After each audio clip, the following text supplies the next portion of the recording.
So what's up, guys? Welcome back to another video. I'm going to be beginning a new series. This series will be known as alternate history scenario. The first scenario would ask, what if the white Russians won the Civil War and became fascist, extremist nationalists? So, um, this is highly unlikely, but let's just say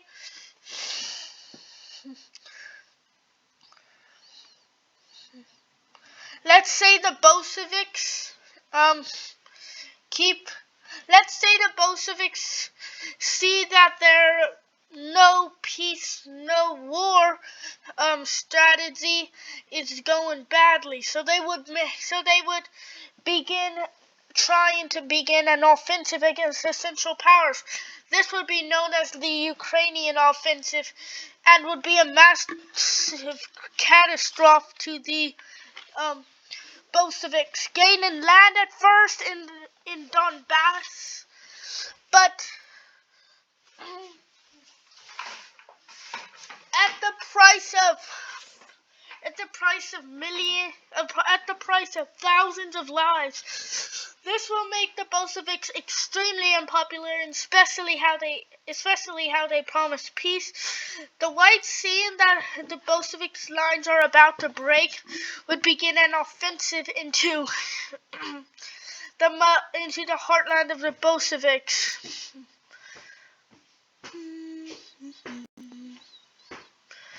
This offensive would have been terrible news to the Germans, as the U.S. in the war already would begin to get millions of soldiers on the front lines.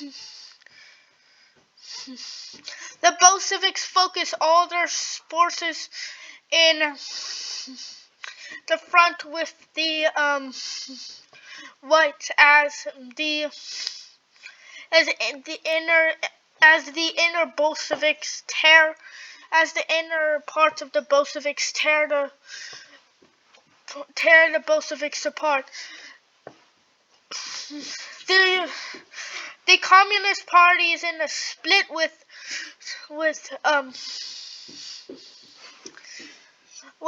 Lenin effectively being a puppet to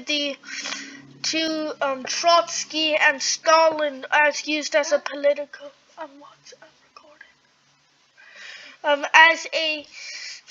as a puppet figure for a political tool. Civil unrest of Stalinists and Trotskyists unravel in the Bolshevik movement, leading to the fall of Moscow. The Germans, seeing that the Soviets could not push back, would begin to send a lot of their soldiers back to the Western Front, where they would plan to make one last offensive. Mutinies happen as the soldiers march to Berlin, declaring the Weimar Republic. By 1990, and as the German positions are exposed by the Austrians surrendering, Germany surrenders.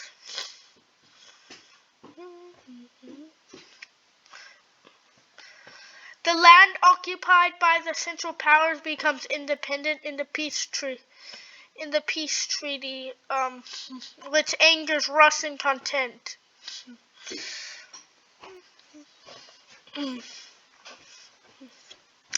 The whites, after taking Moscow, lead to the collapse. After the fall of Moscow, this leads to the collapse of the Red Movement of the Bolsheviks. This collapse would lead the whites to strive for victory.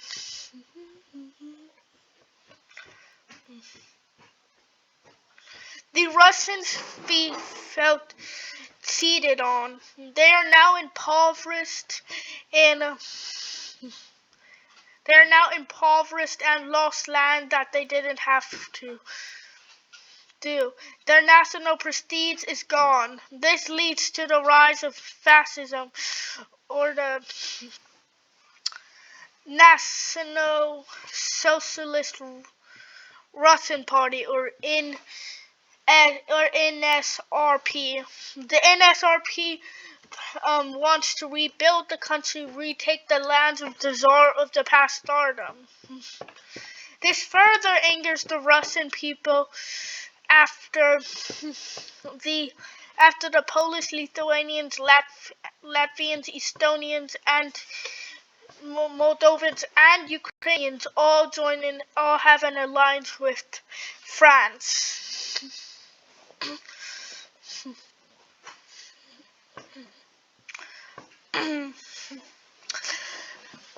The election of 1920 there's a new election of 1920, getting rid of the provisional government. The National Republicans the National Republicans win the seat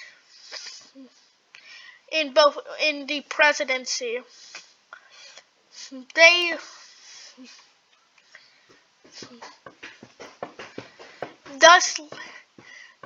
However, the Fascist Party slowly starts to grow in popularity from their one state where their origins, which is somewhere.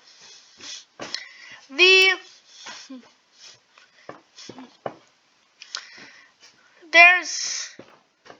a massive famine, mainly blamed for the National Republicans. In the 1924 elections, in the midterm 1922 elections, the National Democrats win by a landslide.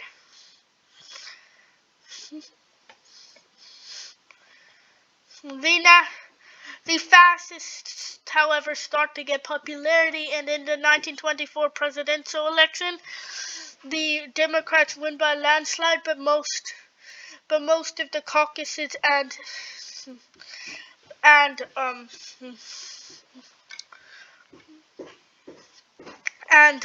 Central Asian states turn to the Fascists. In the 1948, after the failure of the National Democrats to resolve the issue of the famine, this is kind of like the Great Depression, how it plays out. The Fascists get popularity way more, and it was a close one, but the National Democrats still win.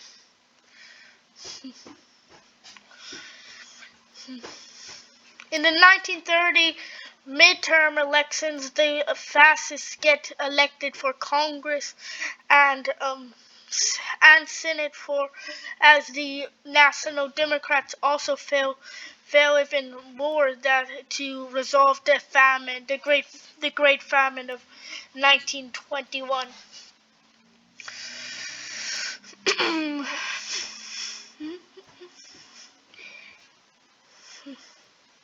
In 1932 presidential elections, the Fascists win, making the country an autocratic, authoritarian fascist country. The Fascists, with their head economists, finally stopped the famine, leading a skyrocket of popularity for the Fascists. The Fascists declare an absolute dictatorship of Russia. Russia makes plans to invade the weakened China, which is trying to begin industrial projects. Before that, they begin mass industrialization, which isn't as bad as what the Soviets did, because it's not forced industrialization. In 1936, the second Russian Empire is declared in Moscow by the Fascists, leading to an absolute dictatorship of Russia.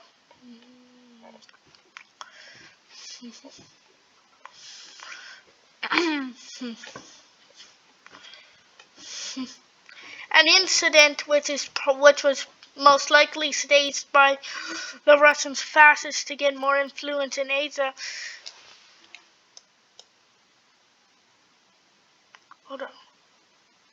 To get more influence in Asia, is that the Japanese bombard the Russian port of Pearl Harbor. Now, if this was real history, even historians today debate if this was actually a Japanese attack or if it was a Russian staged, but most historians agree that it was Russian staged. They used this as an excuse to take Sakhalin and the other islands. Japan, without much choice, surrenders.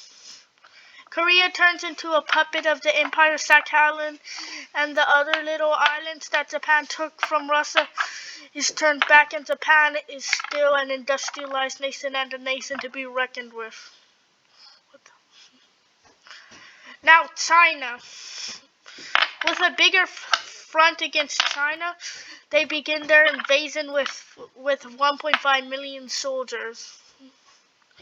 Well trained, they begin to breathe through China, even taking the capital Beijing within 2 months.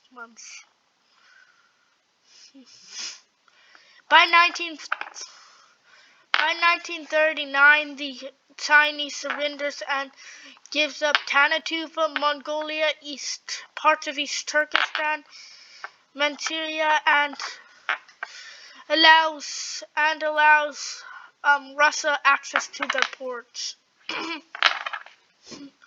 France is furious with this move, as Germany doesn't see the rise of nationalism it does.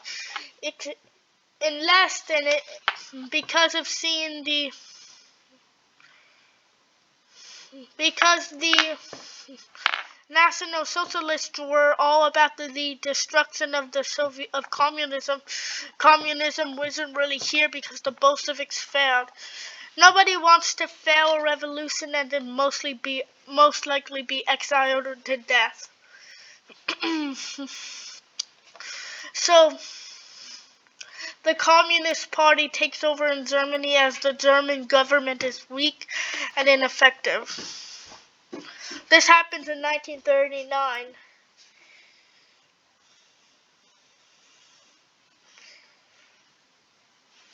In 1940, Russia declares a war against Poland, Finland, Lithuania, Latvia, Estonia, Ukraine, and Moldova for a reclamation war. Initially, the French say no to join the war, but after Russian tank divisions take over Estonia within 3 weeks, Latvia within 2, and Lithuania in 5, they get skeptical, especially as Ukraine falls in a month. Finland starts to hold its out, which surprises the French as they begin to build an army to try and help the other European powers. A naval invasion of Russia is impossible with their navy being better at this time. They also as well invade the Caucasus and take it surprisingly quick. In 2 months, Ukraine falls, and they begin an invasion of Poland. Poland surprisingly does good as they push the Russians all the way back to Minsk. Here the bloodiest battle of the war takes place, the Battle of Minsk, which the Soviets win and the Polish are pushed back. the French army begins to arrive. Russian soldiers are sent to the front en masse as they declare a truce for 2 months. After 2 months, the Russians built up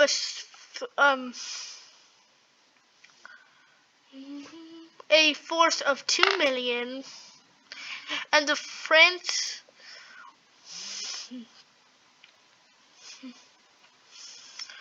won 1.5 million. The Russians, focusing on their aviation in the time of industrial need, begins to bombard the French positions as they build trenches. The Russians build trenches, and the trench warfare is made as the French begin to push to further into Latvia and Lithuania. The Russians still hold a firm grip over the position east of Riga, but the front looks something like this does. Russia makes minor pushbacks as the soldiers are bombarded. But then, all of a sudden, the Russian 1st Tank Division comes and destroys the French positions, driving the French soldiers, Polish soldiers, Lithuanian soldiers, and Latvian soldiers to Warsaw as Lithuania and Latvia falls.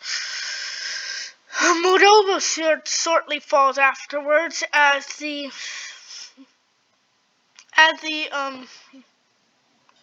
Germans don't know what to do. On one hand, their goal is to destroy fascism in the world, which would obviously mean joining the French side. In another, their goal was to also take a revenge on France. With this, discontent over the government soon comes in Germany. Germany annexes Austria. France, not having none of it, declares war on Germany. The two traditional allies of fascism and communism now works together against the bigger threat of republicanism. Italy joins this war against Germany as they want the rest of North Tyrol. The German army, not as industrialized as before,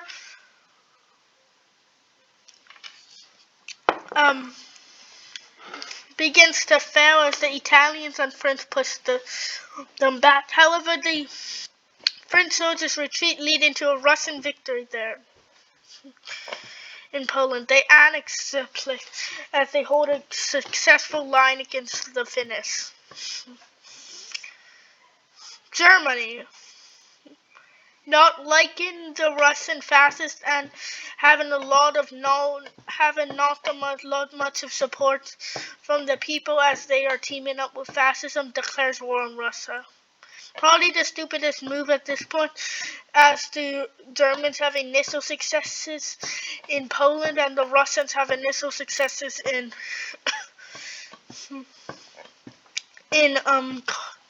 East Prussia. The Polish underground resistance is formed as the Russians are tormenting the Polish people, and the Polish people want change. The war ends in a stalemate. Poland is free, but Lithuania, Latvia, Estonia, Moldova, Ukraine, the Caucasus are all given to Russia. Germany, after reoccupying the Rhine, has to give up the Rhine,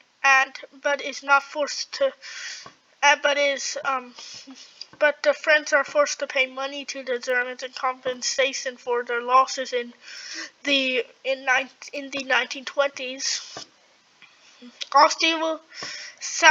North Tyrol would be given to Italy, as Austria would be released as a nation as a French puppet, and Poland would most likely become socialist and a German puppet,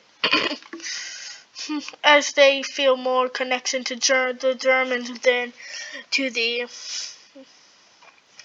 Russians. Oh yeah, and they also get the old pre-Wolf 1914 lands. What happens next is going to be decided to you. So if you enjoyed this series, just leave a like, subscribe. I'm trying to get 50 subscribers by, let's say, my birthday, May 29th. I think we could do it at the rate we're going. One video, since every video I usually get a subscriber, to keep on doing that. And bye.